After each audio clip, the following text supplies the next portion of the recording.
नमस्कार. दरवर्षी सालाबादप्रमाणे मे महिन्याच्या पहिल्या आठवड्यातील शुक्रवारी आणि शनिवारी आलासगावचे ग्रामदैवत असलेले हजरत सय्यद सादात तवक्कली झहिरुद्दीन यांचा उरूस म्हणजेच मृत्यूदिन साजरा करण्यासाठी 18 पगड जाती व 12 बलुतेदार एकत्र येऊन उत्साहात साजरा करतात.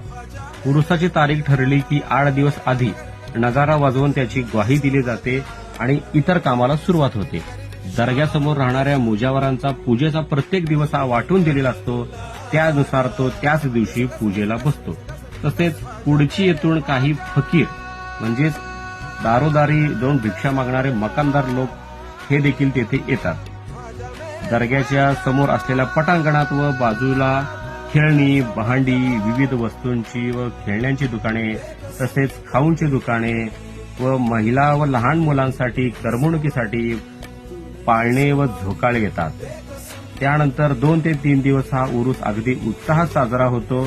तसेच शनिवारी गावचे पाटील व सादत बाबांचे वंशज असलेले गावचे पाटील दर्ग्यात गलेब चढवल्यानंतर जोरदार आताशबाजी होते आणि त्यानंतर या उरुसाची सांगता होते. तर माझी जन्मभूमी असलेल्या आलासगावच्या उरुसाबद्दल तुम्हाला कसे वाटले तुम्ही कमेंटमध्ये मला नक्की कळवा. धन्यवाद.